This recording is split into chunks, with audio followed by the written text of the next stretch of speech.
here at the Virtual Art Gallery.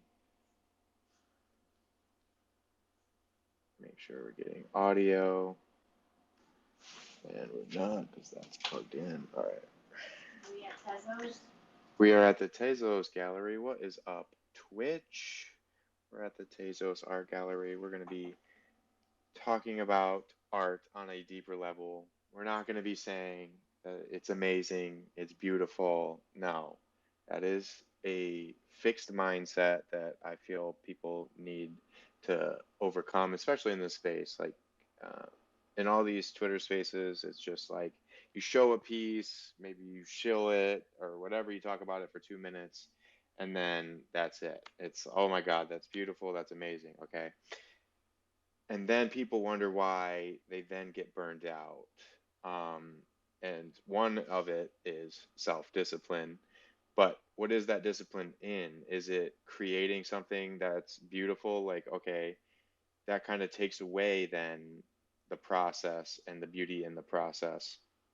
And so I had a meeting with Free Arts NYC last night about their mentorship program, and it was pretty amazing to me that in their prep for this meeting that they reference colorful rug from the space, that they referenced Carol Dweck and um, her book Mindset, the New Psychology of Success, which I don't really like how they put that in the title of the psychology of success, because there's so many books out that are just so cheesy. But a lot of what's in this book is backed by empirical data and all of these studies that she did, where they would pit fixed mindset people versus growth mindset. And growth mindset is more focused on the process of creating, the process of working hard towards something. They studied athletes, they studied creators, they studied people in business, they studied people who were in school, and it was really profound of um, people that were successful in whatever field versus people that weren't. And it wasn't based on talent, it wasn't based on skill, it was simply based on how they saw challenges and how they overcame those challenges. And they weren't fixated on, I got to get an A, and or I got to make sure that something's quote unquote beautiful or visually stunning. And then they start to only create towards that. And then when they're not creating something that they think is going to be accepted as beautiful or as accepted as good or whatever, then they're not open to trying new things. They're not open to um, going towards more challenges and really growing as an individual, as an artist, in whatever field that they may be in. And so however we may think that calling something beautiful or calling something good, you're focused more on the end result than the actual process of working through that. And it may not apply to that exact project that you're working on, but for the next one, right? It's that next one um, that you make overcome obstacles or challenges. And if you're on this fixed mindset of, okay, I want to make something beautiful, it can like really paralyze you and stop you from creating, and stop you in the long run and having longevity. And just seeing, coming up here on a year of in the NFT space, of seeing how many people have come and go and come and go, and kind of like looking at their reasons of why they are coming and going. And like when they do come back, oh, I was just so burnt out or whatever. It's like a lot of the times it's after a drop, right? They'll do a drop and it may not go as well as they had hoped. And another reason I'm holding this space is it's not of things that I've seen outside. It's what I've experienced too. It's like I've had disappointments and stuff as well, and like really had to question, like, why am I doing something? And it is hard. It is very hard when you're working on something, you start to build all these expectations up, like, oh, I want to, sell 1 million books, I want to do whatever that your goal is as you're working, and like what gets you pushed through these challenges, like you keep putting in your mind like this is going to happen after it's done. And a stunning image that I've seen is like the light at the end of the tunnel. We keep thinking like there's this eureka kind of moment, and that there's this place that you get to once you're done with something, and then like everything's great. Like even imagine like all your dreams coming true, and like you getting the dream job. Like it doesn't just end. Like it's not just like it's over. It's not like, and a lot of people aren't into sports, but sports is such a, really black and white kind of effort versus like getting a reward at a championship, and like that longevity. And one of those, is great, is one of my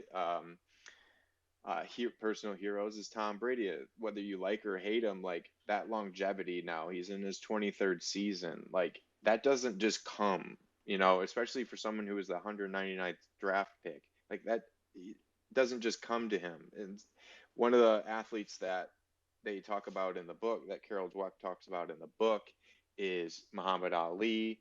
And then there's some other golfers that they bring up, and like how Tiger Woods really changed the game and his work ethic.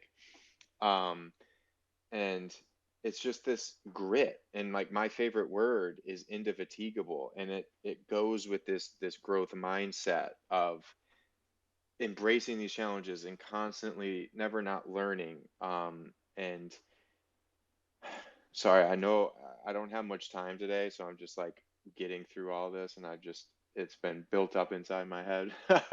But I appreciate you, Stella. How you doing? Yeah, I'm just kind of ripping here, and yeah. Sorry, I kind of got lost in the sauce there, but Keep it going. yeah. So they get fixed on, and what they talk about is praise and blame, and like getting praise for something is just as bad as like blaming someone for something, because if they do good on one test and they think like, oh, okay, this is all I need to do is just do good, and like I'm getting told that I'm intelligent, I'm getting told that I did good. Okay, on the next one, it's like if you have an easy way out, you're going to choose that easier way instead of going towards the challenge. It's because you don't want to feel dumb. You don't want to not get that A, or um not have that quote unquote success. And then you're not growing in whatever field that you may be in. You're not going to, learn something new, because you're not going to want to be made to feel vulnerable. And it kind of goes with this other book that I'm very fond of Dr. Rosenberg, of the 8 difficult emotions. And one of those is vulnerability. And they keep I said I was going to reference quite a few books, so going back and forth, they talk about Enron. And if you know about Enron, that failure, and it was because they had that fixed mindset that they were intelligent, they were the smartest guys in the room, and that if they weren't the smartest guys in the room, and if they were going to have failure, they actually tried to lie themselves out of it, that they weren't actually failing, and they didn't go towards that challenge, and they didn't open themselves up to say, hey, I do have vulnerabilities. And it ties it to successful people in business, is they're open to that, they're open to feeling vulnerable, to really ask questions about themselves, of like, what am I not doing right? And I'm constantly doing this, and like I kind of sometimes put it on Carol of like, what am I not doing right? Like what can I improve? Like there's always room for improvement, and as long as you have that deep veneration that there is always an improvement, and it's not towards anyone else, it's just with yourself. And that is the growth mindset. You're not competing with anyone other than who you were yesterday. And you can only do as good as you're willing to open yourself up to. And to how this then applies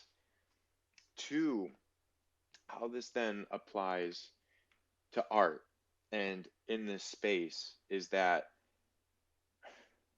we need to talk more about the process than the end product of saying like the end product is the is the goal, right? And if we focus more on that, even in how we're talking about a piece, you know, not to say like, oh, this piece is amazing. Like, let's no, let's talk about it. Like, how does this relate to you? You know, ask questions that get you to a deeper level of understanding of this piece. Question and us in artwork. Learn about the artwork and artist, you know, and that's what I love about Web3 and like these Twitter spaces, that you're able to get to know the artist more, and like some of these pieces then hold a deeper meaning. And with that, and one of the other things we learned, VARC, visual, there's visual learners, there's oral learners, and then there's people who read, write, and instead of saying like I like this piece, you just say like I noticed a certain thing about this piece. Like in Glitch's piece here that really stuck out to me, it's like I noticed something about, like, it's the purple color and how she used purple with the white, right? That's what stuck out to me. And the use of stars. It's not like, oh, this piece is just beautiful. Like, no, let's go beyond that. Um and like all of these pieces in this Tezos gallery, and like the reason for this Tezos gallery is to highlight those artists that I've collected from. Like, I don't put my artwork in here. This is just to focus on those artists. And reason why I've collected from them is like I believe in their work ethic and their their ability to keep working and to overcome those obstacles, and to they really do love the process, and they've proven that over time. And some people may not even be conscious of their love of the process over the end product. Metaware Drip in here is one of those. You know, you love the process, and it's gonna go. You're gonna go further than people who are focused on, you know, selling out or getting praise or getting told that they're good or they're whatever. Like, no, you're going beyond that. You're going because you are seeing the, you know, what To Live Kwali says, beauty in the struggle. Like, you're seeing that beauty, and ultimately, you know, that hard work and that persistence over time. And the other book I'm referencing here is Grit by Angela Duckworth. If you're not into reading, she has a great TED talk on YouTube that she studied again in different disciplines who was successful. And not only did they study who was successful, they then applied it to guessing who would be successful. And it's very hard because grit and stuff can't really be taught. It's something that can really only be learned. And so facing that adversity and facing these challenges early and often, and what I really recommend to people is to face these challenges. You know, everyone says we're early. It's like, okay, go make as many fucking mistakes as you can and keep fucking going. Like, keep making mistakes right now because you're going to learn from it. And there implies the growth mindset, because you're going to grow from it. These failures and these mistakes are not final. They're not final. And with the growth mindset, you see that these mistakes and these failures aren't final, that there's something to be gained from them. And I've really taken that approach in studying um, these rug pulls, because there's something to be learned from it. Yes, it may cost people a lot of money, but you got to learn from those mistakes and like be humble enough to say, hey, I made a mistake, I'm learning from it, I know what to look for next time. Don't let it be a like, oh, I made this mistake, I'm gone from this space forever. Like, no, and be transparent about it. Like, hey, we're all learning here, we're still growing. And so it kind of, everything kind of is tied together. So growth mindset with this aesthetic education of going deeper and just saying like, oh, well, this is beautiful or this is ugly. Like, no, let's talk about it. Like, and I think one problem I've had with this space is not saying that something's beautiful or ugly. What I have a problem with is low effort. And like there's a lot of low effort art that I see that's produced that, does take off and does have virality to it, but it's like, man, I know you made that in like 2 seconds. Like that's the part that I'm like, okay, this isn't what I jive with, because what I jive with is hard work and like perseverance over time and taking that time to really harness your craft, and like not everything is 10,000 hours, but really working towards that of like saying I've got to put in the time. And yeah, MetaWare. I love those pieces so much. I'm standing right next to Bita's, and hers are collages, and the process just like wow. I know the process of making What this do you so much. notice about it? What do you notice about these pieces? Not what do you like, what do you notice? Okay, well, first of all, please mute your mic, please. Thank you so much. Um, Oof. I notice how many hours, how much effort it takes to cut out each piece, and also to know what kind of looks good next to each other and know what feels right for you, because I've made digital collages before, and it's like probably the thing that takes the longest is one, sourcing the images. Like I've done some where it was like physical and it's like you're actually cutting out images from magazines and all that. And then I've done some where I know she mentioned that she has a website that she uses for like kind of the royalty free kind of images. And going through all those and seeing like what's your vibe, like do you want it to fit a specific theme, do you just want it to just be a little bit of everything, do you start with like one thing and then realize okay, this is what I want it to be. Like I see this butterfly one, like I wonder if she started with the butterfly wing and then was like okay, let me add like these like make it like kind of human like with the legs, and then add different things. Then I see this other one is very like kind of pop art, and I don't know, it's giving kind of like 19 early 1980s like New York City, kind of like Andy Warhol vibes, very like artsy, very like Pierre or Studio 54, sorry, kind of vibes. And I love, oh sorry, I can't say I love that, god damn it. Okay, let's move on. Muted. I'm gonna get Yes, kicked you out of can. the Speak space. your heart. I'm Speak your truth. I'm gonna get kicked out of the space if I say amazing, love, or hate. That's Or bad. amazing. Love it. The the Stanley Kubrick one, I know that that was spoken about with Bleace before, because I think we were hosting a space where we were talking about Kubrick, and that inspired her to create this one. And I think like just obviously like it's hard to create art if it's for the blockchain when it has images like this, because obviously like this is very copyrighted. But I think like for fun and just like for the love of like a certain movie director or a certain artist that you want to kind of like mesh all together, I'm so here for it. And I've been there before where I'm like I have like all these different music artists or directors or um, different artists from all like genres that I kind of want like mesh together into a collage and just like see like what feels good. So I think that's really what she did with this. And I know that this is a lot of layers when you're if you're doing this on Photoshop, like that's a lot of layers that you have to go through and a lot of images that you have to cut out. So again, it's like praising the effort is more of like what I want to say. I praise like the effort because I know it takes a lot to create this. And yeah, the result ended up hopefully being exactly what she thought in mind, because sometimes like you might have something like in mind, but when you actually start creating it, it turns into something completely different. So yeah, would love to hear from Beta about these, just to see if like what she envisioned in her mind is what is how it came out, or if she just kind of went with the flow of like what she wanted, because I know with certain collages I'll start with one thing and then things just start popping up at me. Like I'll start with like a martini glass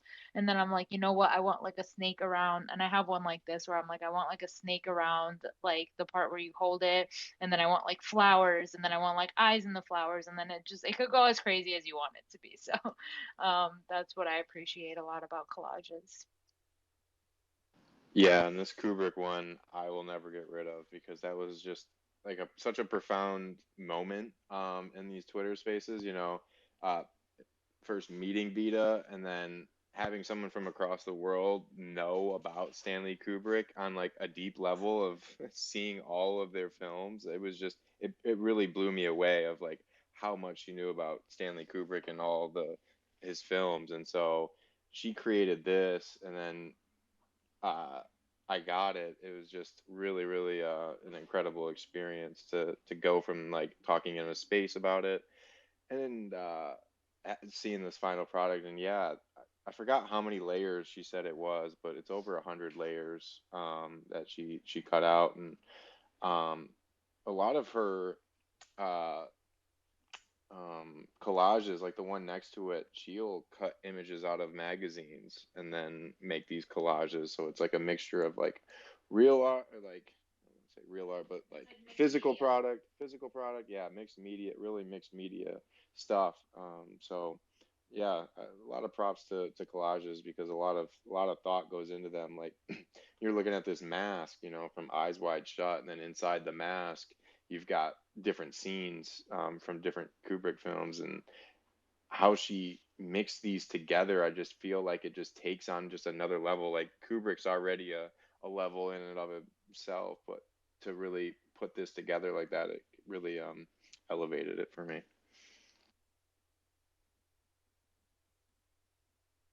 Yeah, and if there's any pieces that you guys see in here that you want to discuss, definitely feel free.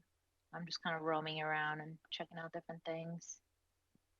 And yeah, it is challenging. So I will say, I know it's challenging to want to give critique. Like imagine how I'm going to feel if I'm a mentor, and so some people miss that part of like I had a meeting yesterday with Free Arts NYC, and like they don't want you to give this praise. They want you to really give like really constructive criticism, because praise really is not going to help them to really love the process. And they want to go outside of they knowing that they're probably not going to be an artist, but to be able to apply it to other things in their life, of realizing like, you're gonna have to grit down and bear some things, and you got to really find that within yourself to just keep going. And so like that praise and blame can really throw you off. And um, I just want to, I reference a book, but I just want to reference, one thing.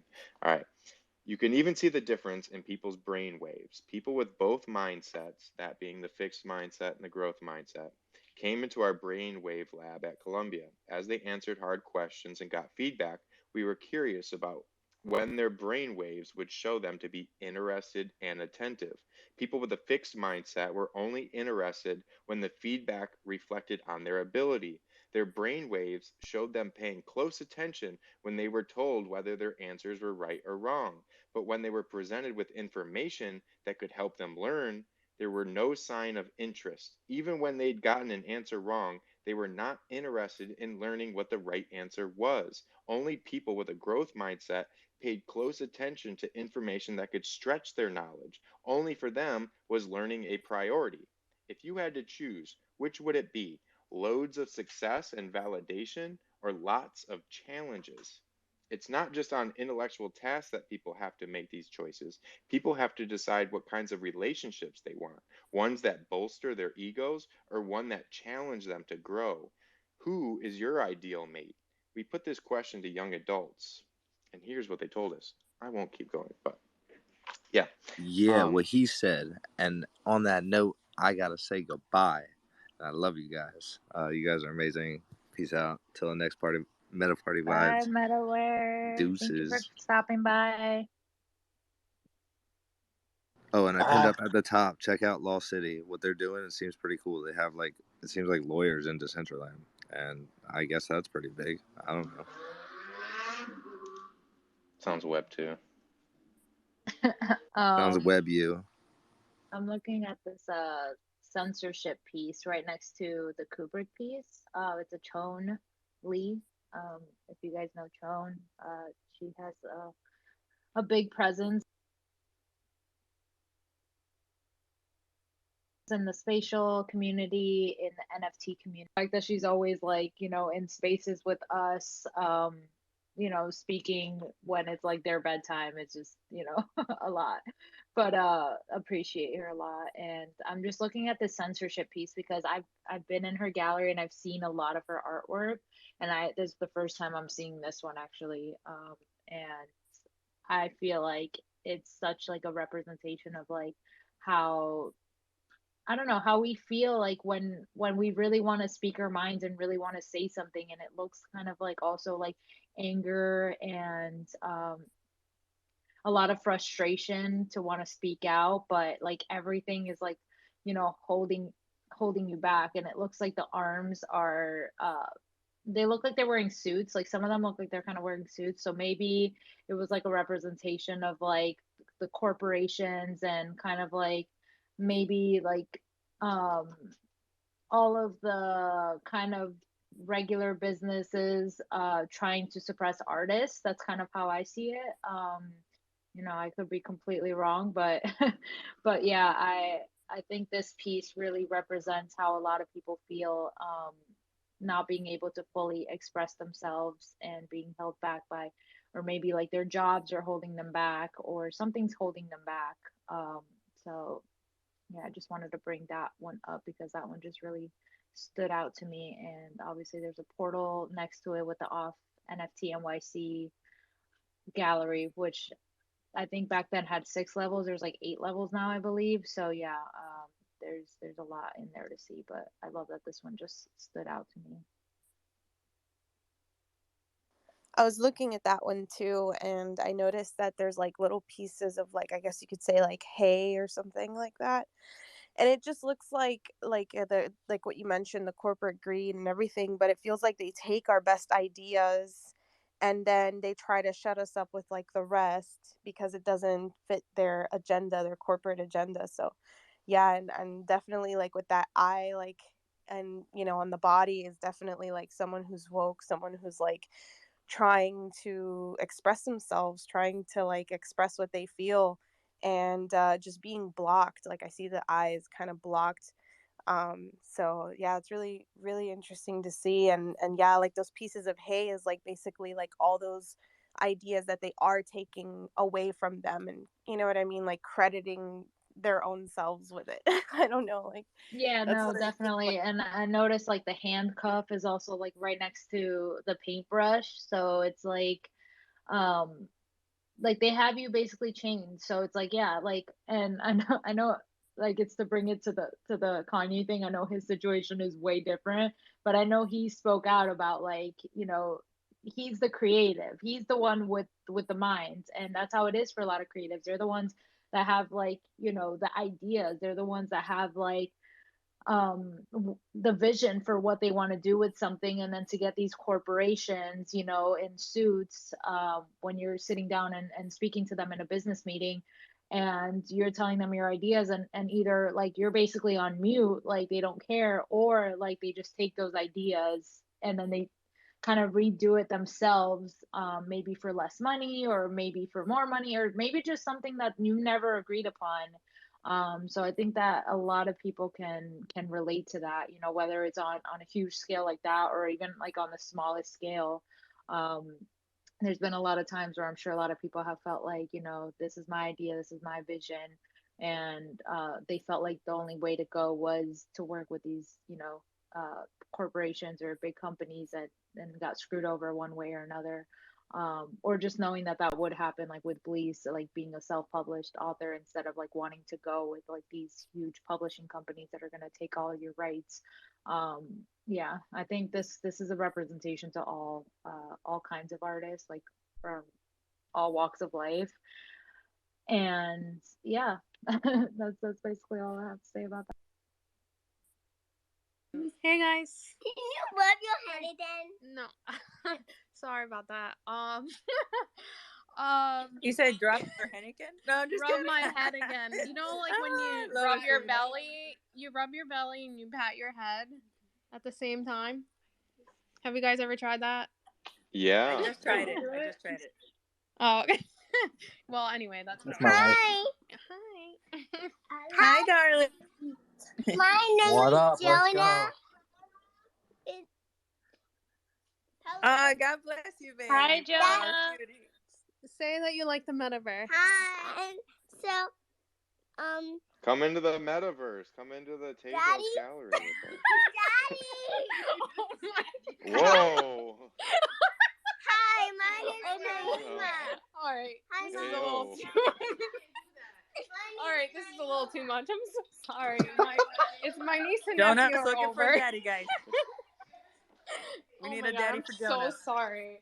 Sure, Whoa. you got kids you don't know about, bro. Anyway, can I have some space, Jonah, please? Oh my god. What did I just walk into? I'm so sorry, guys. That's what I'm calling Bleace from now on. You are the father. First of all, okay. That's what I'm calling Bleace from now on. Yeah. Everyone, Turned relax. into the Maury first of all. Povich show. Yeah, real quick. Anyway, I'm dying at the fact that Kat just came in to the most chaotic moment. But It's always okay, at the that most was scandalous moment. Like, I can't. yeah. Yo, shout out to Scandalous more spidey women. senses were tingling. we're chilling in the Tezos Gallery right now, in the Bleace Tezos Gallery. We've actually been like going hard on trying to discuss like art critiquing without saying the words like amazing or bad, or saying I already messed up. I'm glad I didn't get kicked out. I already said that I loved something, and I'm so sorry everyone for doing that. I'm really trying to keep it neutral here and not praise anyone, so that way people can, just know that their artwork, you want to get like actual comments and like constructive criticism for your artwork in order to make it better, and in order for your efforts to continue going. So that's kind of like what we're doing. We're trying to retrain our brain because Bleace had a meeting with I don't know why my brain is Free blanking right Arts now. NYC. Free Arts NYC, and yeah, they discuss about like, basically like with kids especially, but adults, because we've been through it for a long time, to kind of like whenever they're working on something or they create art, to kind of do that. And he went in on speaking about it better than I am right now. So that's kind of what we're practicing today. And yeah, Serena just came up. She has a piece in here in this gallery that I haven't heard you talk about yet. So yeah, definitely want to hear you talk about your Tezos journey so far. Sure. Well, first of all, I want to say thank you for you guys supporting that piece of mine. I actually have uploaded them on Tezos. It was a little confusing for me to get on Tezos at first, but I think I'm getting the hang of it. And I uploaded about 21 pieces. I still have about let me think. I got about 80 more to upload. So it's going to be 100 pieces of AI artwork of more of an ethereal underwater theme, because I really like the calmness of water, and the colors are more like pastels. And Jonah, no, sorry. And so sorry. And yeah, that's pretty much it. I gotta upload about 80, and I'm using the app. It's called Dream. And basically you can use certain words, certain, anything that interests you. You can type it in and it'll generate the artwork for you. And it's kind of generated by the words that you use first, and that's kind of how it works on there. So I don't have a, I guess, gallery just yet. I'm just still trying to upload them all. I think I posted 2 up for sale. I know Glitch bought 1 piece. Thank you, Glitch. And yeah, that's pretty much it. That's my only collection on Tezos. I have on Ethereum and also Polygon. So I'm just kind of figuring out a way kind of to like expose myself to different networks, because not everyone might, not everyone can afford Ethereum, or, I think it has to be accessible to everyone. So I think that's kind of where my mind's at. Yeah, I agree with that completely. Having, your artwork on different blockchains is super important. And I think we're all kind of like maneuvering and seeing like, who you want your art audience to be. Obviously, there's people that are just ETH maxi. So, um, your 3D artwork on there. I'm sorry. There's trolls in this space right now, and I'm getting really distracted. So I apologize for any trolls in the Tezos gallery. But anyways, um Let me yeah, have having that. art on. Did you see them? They were just running around clapping, and now they're like doing things to the avatar, to other people's avatars, just like putting their hands in their face and like I don't know what's going on. But yeah. I think it's super important to have art in different blockchains, and I think Tezos is like really accessible to people from around the world. So I feel like if it's something important to you to have like collectors from different parts of the world, I know it is for me because I'm like, I think it's so cool. Like if someone's first like AI artwork or photography artwork or something ends up being like on Tezos because maybe they just didn't have the funds for ETH or, the gas prices were just too high or something like that. Like you just made someone's day by doing that. So yeah, I can't wait to see the rest of the pieces. But I really love this one. I don't. Oh, see, I did it again. I'm sorry. I'm sorry. Okay. I'm sorry. I'm not supposed to say I love or hate something or it's bad or it's good. I'm so sorry. I'm learning. I'm learning to It's untrain my okay to love brain. it. It's okay to love it. No, it's not okay. It's not okay, Shark. It's not okay.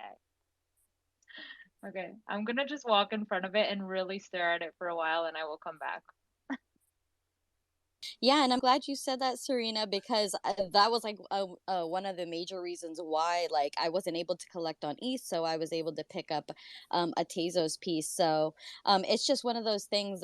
Again, it speaks to the accessibility of like being on different blockchains. It's just figuring out, where you're meeting your collectors, at and stuff like that. So I definitely appreciate, you know what I mean, you venturing out to like other blockchains because I feel like I would have never like been able to pick up a piece. Like ETH is like very slow for me, you know what I mean? Like I feel like I haven't even fully traversed into it yet, and because it's so like unsure for me, and I don't ever want to rush into anything, that I don't feel comfortable, 100%. So for me it's like there's like a major reason why I haven't gone into ETH and like you know what I mean, like delved into that. So for sure it's like if I can like start off small, like of course, you know what I mean, and over time hopefully, as I get more comfortable, in the crypto space, and with ETH and the ETH whales and maxis, that I guess I'll feel more safe and more comfortable and stuff to maybe collect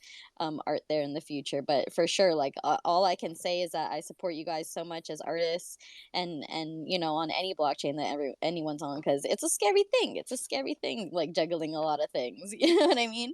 But I feel like we're able to do this, and everyone's fully capable because I feel like it's easy. These platforms, I guess, set up to these tools like enough to where we can just throw up our links, and it's okay. You know what I mean? Like we can find our stuff. So for sure it's like just figuring out in the future, like, you know what I mean, whether we're going to be on these platforms or on our own sites. But definitely the accessibility for sure is so important, because there are a lot of people that want to collect art, but then, like, you know what I mean, they can't access certain things, or there's just certain um restrictions, I guess. So for sure, yeah, being on multiple blockchains is definitely a plus in this case. Yeah, and I'm actually really happy I got to pick up one of your pieces too, because I don't think I saw any on the other blockchains. So I was able to pick up one of yours, which was really cool. And yeah, I'm really happy about that. I know some of you have some other pieces that I would like to go check out too. Yeah, I love the Tezos blockchain. It's a great supportive community, and yeah, it's accessible for people all around the world. We were saying like in this gallery, there's artists from Iran, and so like one Tezos really goes pretty far over there. So it's really great to see them like have access to this, and like it's doable for them to mint. Like you're saying, like ETH is, it's hard, and like uh going to E 2.0 is not going to solve those gas prices any. But yeah, Amanda there. But yeah, we take a multi-blockchain approach. Most of us in here are on multiple blockchains and multiple metaverses, and so it's just one step at a time. I know GlitchCat's on a couple, from Stellar to Tezos, Stellar blockchain, into Tezos blockchain, and yeah, a lot of the movement has been real, and like a lot of collectors have moved from Ethereum to Tezos, and just I think there was a crazy stat, like what, 65% of the NFTs on OpenSea are scams. Like there's some ridiculous number that like majority of the NFTs on OpenSea are all scams, and like OpenSea cannot keep up because what, they have 8 people working on their team. Then they what, got rid of 20% a month ago or something. It's like what, 2 people got fired. It's like, what's going on? And hopefully Object lasts, because these marketplaces just up and shut down, and people have to move around. So we have some hope for Object and Tezos. Yeah, it's nothing's got it all figured out. And I was talking about it in a space, and people are like, that's not decentralized. It's like, how I see it, more and more people are going to be able to mint on their own smart contracts as we, get more knowledgeable about this space, and that it becomes more accessible to write your own smart contracts on your own website, to mint off your own website. And I would have liked to have seen, the biggest project in this space build more of a marketplace than try to build their own metaverse. Because I feel like that would just give me a little bit more hope. It's like, yeah, your secondary sales are still happening on a centralized marketplace, and that centralized marketplace is taking 2.5% of that sale.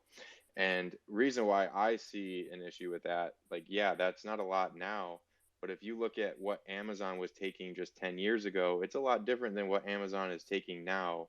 And like these centralized marketplaces, they start out low, but it continuously gets more and more. Netflix, same thing. Like, I swear to God, it feels like it goes up every month at this point. It starts out low, and it's like, Netflix, I've been with you since 2006. Like, I remember paying $5 a month. Like, now it's up to $17 a month. Like, what are we doing here? And your content is like garbage at this point, and it's getting more Make it make expensive. sense. So it's like, how do we not see these patterns? And all these people like say they want one thing, and it's like what they're wanting and what they're like supporting with financially are just two different things here. And I think these metaverses, like right now, these marketplaces are bringing collectors and artists together. I just feel like there's going to be other avenues to that. And I know someone was saying like what they were doing on OpenSea, like they weren't actually like buying the NFT through there, like they were buying it through other means, and so that OpenSea wouldn't be getting the 2.5%. So there's like ways around that, so that it's bringing collectors and artists together without OpenSea taking 2.5%. But yeah, that's another conversation for another day. Yeah, we got sidetracked there, but yeah, Tezos. Yeah, we are in a Tezos art gallery here in Spatial. Mm-mm-mm-mm-mm. But yeah, friends, appreciate everyone hanging out here and just having a deeper conversation on art versus just, and yeah, you can say you love a piece. It's more of just saying like, I like it. That's amazing. Well, what is it? What is it about? Like, let's get specific. And I know some people weren't in here at the beginning. I won't be like repetitive, but it's like just talking about specifics of the piece. And as you talk about specifics, you actually get more personal with it, and it's more of an experience. Like, how does this piece make you feel, and what specifically about that piece makes you feel that way, and recognizing that a lot of thought went into this. I'm looking at since Glitch is in here, I'm looking at Glitch's I Am Trippin' piece, the use of color. So you've got kind of blue green on the left here, and you've got purple on the right. Got the mushroom on the foreground, and in the background there, and the green hair with the a leaf on the shirt here and the outlines in white. If you want to talk about, I know, you know, we were talking earlier about like outlining and then coloring and how much thought goes into picking what colors you use. If you want to talk about some of the colors you use in this, you know I have my colors that I love working with, and sometimes I try to go outside of that. And, you know, changing the color really does like change the whole feel. Um, Glitch, if you want to talk about your use of color here. Yeah, and I'm glad I like that you said that as you start describing the piece, because it does get like in the space where we consume the art so quickly that we're just kind of like almost like we're swiping on Tinder, right? We just swipe it, yeah, good, like thumbs up, it's good, like, and swipe if I don't like it, and it's almost like we're just consuming it so fast that we're not even taking the time to like even like get deep into the piece of what it could even potentially mean, because there might not be much there, you know what I mean, to decipher. But as you get like talking to the artist and get deeper in with the message, there could be something deeper in that piece that maybe you didn't know, that was very personal to the artist. So I definitely appreciate these spaces where, you know, you get into the you know, the nitty gritty of like the art stuff. So like for me, um yeah, I started digital art about like a year or so ago. So yeah, just learning how to like do like line work and learning how to just do art all over again, because it's very different going from traditional like on paper. So I have sketchbooks of, you know, my high school days of me being in school, and you know what I mean, of like 10 years or so ago. So I have these like traditional like means of like looking back at my work and being like, okay, what can I take away from this, because there's still pieces and drawings and sketches that I have that I want to like kind of like redo and embellish and kind of like almost like remaster in a sense, because there were these pieces that I actually essentially did for an art show for my high school, where essentially we'd have like an art crawl. So it was like every year where it was like the art students would like set up in the hallways, and we just kind of like we'd have to sit there all day. You know what I mean? And they'd give us chairs and stuff like that, but we were able to kind of like showcase our work and have the students like walk by and ask questions. And so we just sit there, you know, and conversed with like our fellow classmates about like our stuff, and just kind of like proudly like show our stuff. So for me, it's just always been about like creating things that I've like always wanted to see or like represent. So one of the major things that I've loved, that's been like such a dream, is like creating characters like with my skin color that look like me, characters that I, you know, aspire to be or am inspired by. And that's been like out of this world. Like I never imagined in a million years that I could like do the things that I never saw, you know? And I'm sat here and I'm realizing that if you don't see it for yourself, you're gonna have to build it.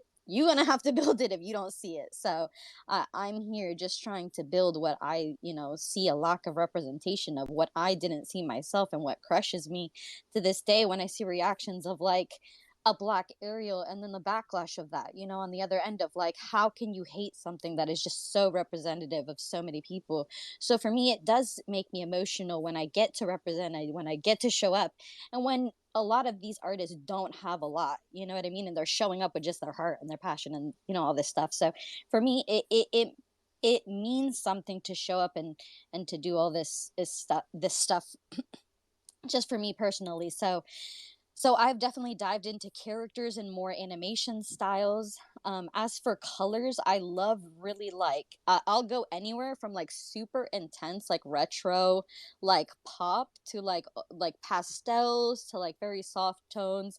I'll go very like contrast, very black and white. Like I'll go back and forth with like inverted colors. So like the opposite of each color is like also what I like to do, and I also like to do I like the whole like the red blue, like the 3D kind of effect, and the glitch art and stuff for sure. But yeah, I kind of like delve into everything, and it's just because like art, it like consumes me so that I'm just like I can't like stick to one style or like fall in love with one thing. I feel like I have to like touch it all, like touch all the colors, touch all the styles, you know what I mean, like get my hands on everything. So for me, it's almost like being a master, right, of like a world of color, like a master of like, you know, your universe, your infinite you know what I mean, possibilities, and you're like it's an infinite realm that you can touch and like create in. And that's something that I definitely like do not take for granted, because I feel like when you realize like what you couldn't do before, like versus now, it's like, you know what I mean, you can definitely tell the difference of like, wow, I can definitely like tell the story I've wanted to tell. So art is super important for artists to be able to tell, like, you know what I mean, their story, their side, what they want to, you know, portray. So yeah, for me it's these characters, it's these little doodles that I create. It's like makes me feel good, and you know, I hope it does that for everyone else, because I've always said that art is very therapeutic, and I hope that everyone can, you know, create and vet those feelings out and those emotions, because that's what we need to do. You know what I mean, heal in some way, and whatever you feel, you know, is your means of how to do it, what you're passionate about in life, that's your means of release, you know. So a lot of people have different passions, and you know what I mean, and that's what they use. So I don't know if, you know, there's anything else, or if anyone had any other questions, but yeah, these are my little doodles. Yes, they have so much energy with them, and just want to say growth mindset values include curiosity, effort, growth, learning, persistence, reflection, risk taking, and trying new things. And I want to say you hit everything in that, because you're trying a different blockchain, and what we're saying of like really reflecting on the piece, not just swiping past it, like really reflect on how this piece makes you feel and why it makes you feel that way. Um, Sorry, headphones die.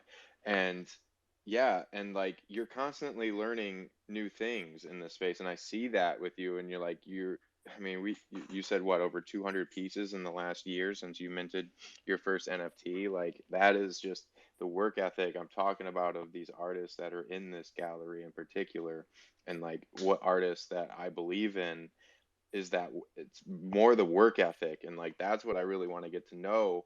When I come into these rooms and they're like shilling their art, like I at this point I can't, like I just cannot hear it anymore. I can't, like it's I feel like it's degrading. Like it's like, give me 2 minutes to like do, like talk about this thing that you may have spent hours and years on, and it's just like, no, I want to get to know the artist behind it, like, because that's where that meaning's going to come from and where that connection's going to happen. And it's just what you can really reflect on and like how you make that connection. Also, my issue is like people that are shelling these projects and never even talk about the art at all. I'm like, so what really is this project then? Like, I mean, we have to have different categories for these things, especially in like Web3 with all these like different kind of I don't know, I guess businesses being built. Like is this just like a business for something, but it's not technically related to art? Like you wouldn't categorize it as art if you had to choose it? Or are you just categorizing it art because that's like the trendy thing right now in the NFT space, but you've never even discussed the art, so you just throw these words like community and like all that. Like, so it's like, okay, but like I still have absolutely no idea who created this art, or like you're selling it as art, and I'm really confused because I didn't ask about the utility. You know what I mean? Like but yeah, I think that's really my thing. And yeah, and like Bleace was saying, even if it is about the art and the artist, like it is just like so like difficult to go into a space and be like, "Ugh, this is who I am and this is everything that I've done for the past couple of years." And then it's like, okay, if you're in a good space, they'll give you the time and they'll speak back and everything, but it's like, okay, then it's on to the next. Some spaces like barely give you anything, and then it's like it's on to the next, on to the next, on to the next. It's just like it just feels like you're like on this like belt, like this like factory belt, just creating art just for someone to just see it for a split second and then move on, move on, move on, move on. And that's kind of the problem with social media too, because you were even saying it like the way you described it was like Tinder, which makes total sense. But yeah, even on social media, it's like I see like photographers, who I know took these images with a film camera, which takes extra time, especially if you're developing it yourself. You're doing all these things. There's a whole craft behind it, but you're making a reel where each picture is like 0.5 seconds and it's like quick, and then on to the next, you know. It's just like, that's why I think these metaverses are so important and why these galleries are so important, because we've been sitting here like looking at this art for a while. You don't get this on Instagram, you don't get this on Twitter. You over there, people are just scrolling, and yeah, sometimes we do hop around, like, you know, we try to give everyone time and we hop around like maybe 30 minutes to an hour in, but it is kind of good to just kind of sit here sometimes and really just look at everything and realize like that, like a person behind it has a whole story behind why they even made this, like, you know, how they made it.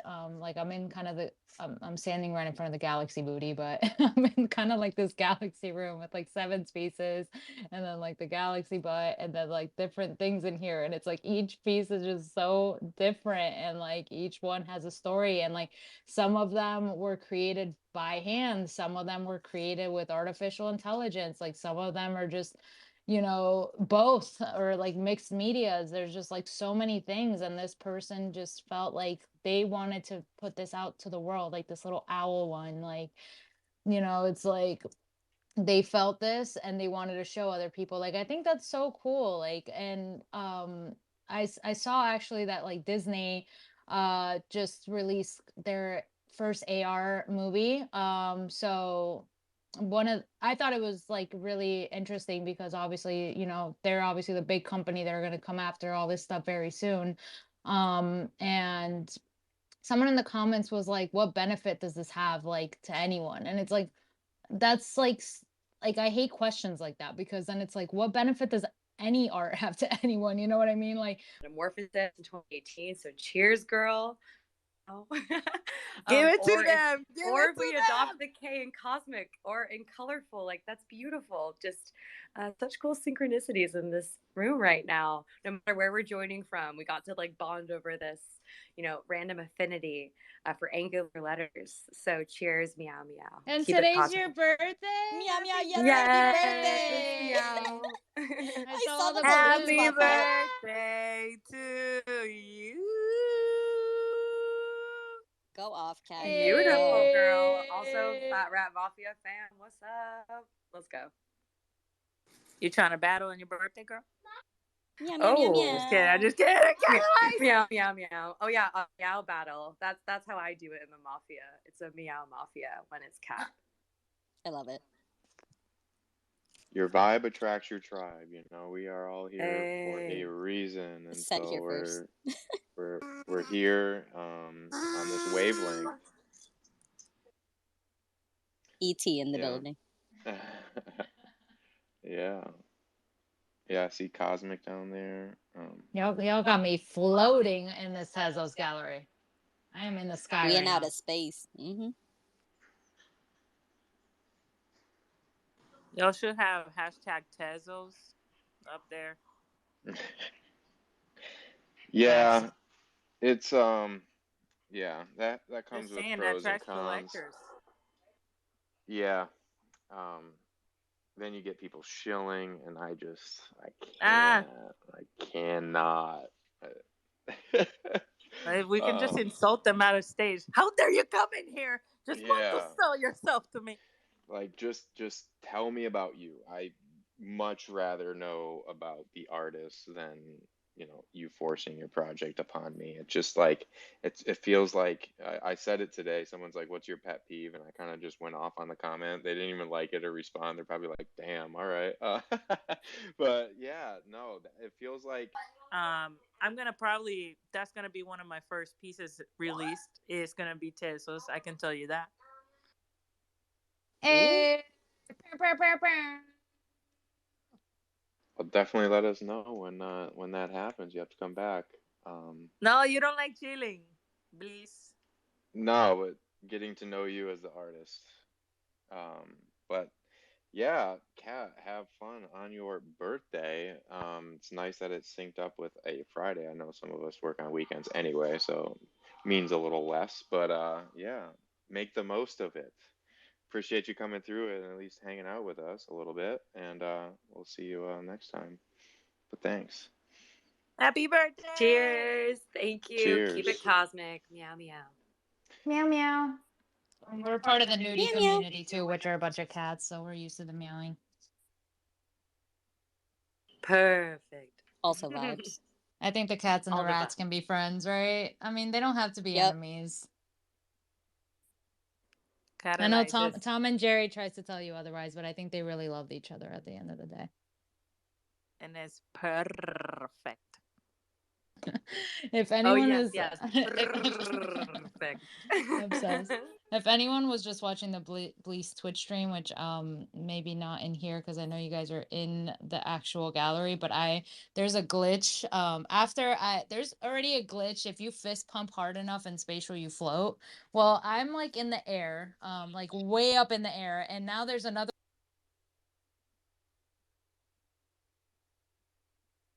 able to go with the camera all the way up there and get me. So you guys got me hyped up. You guys got my avatar hyped up. I don't know what's happening. I don't even want to refresh. I just want everyone to look up if you're in the Tezos gallery.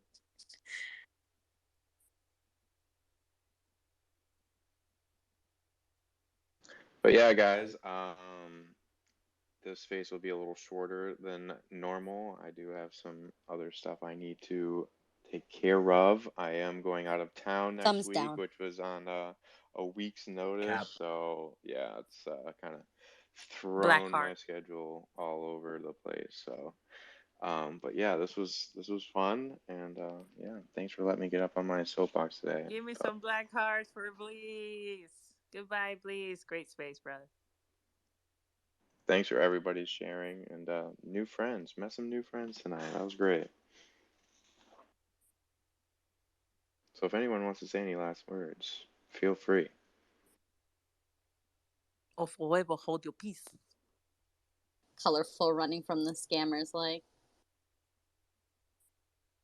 All right, Bleace is gonna close us out with some special All remarks. right, so this is the other book in that picture.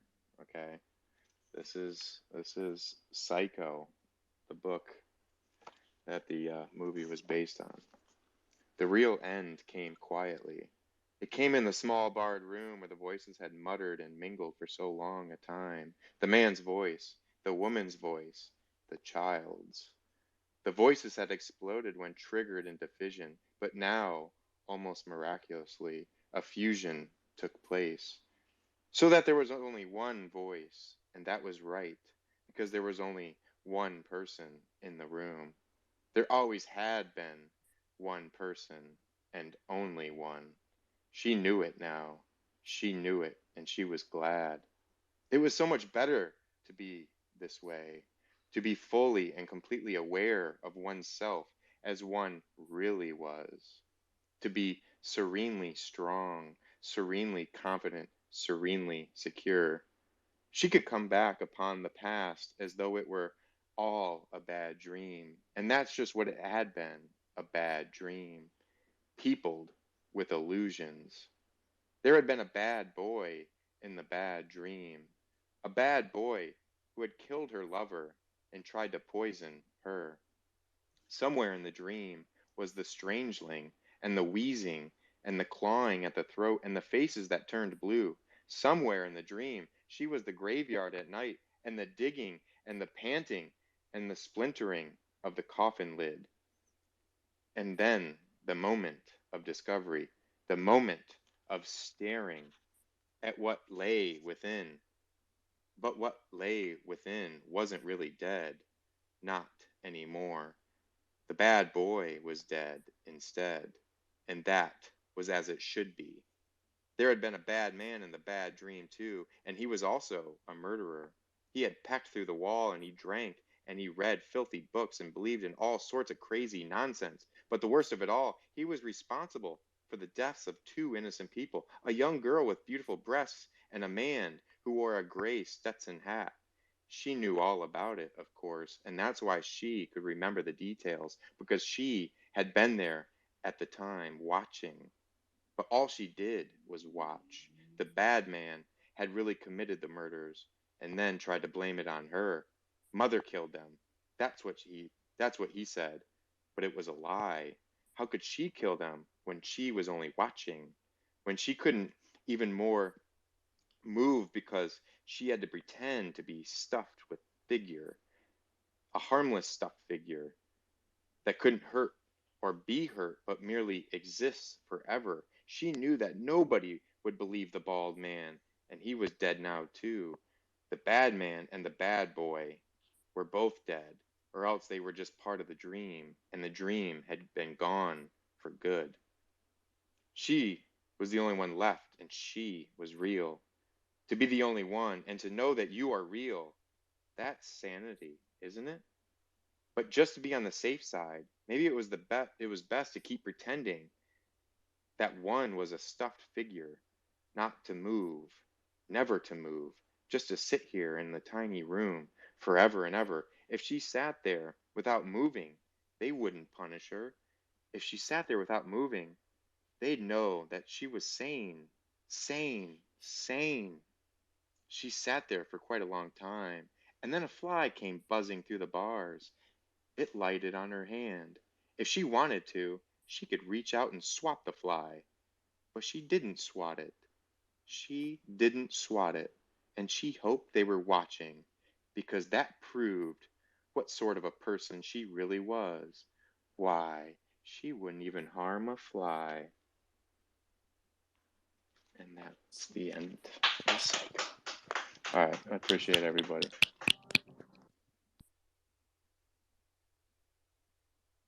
Till next time, peeps. Spooky season is coming.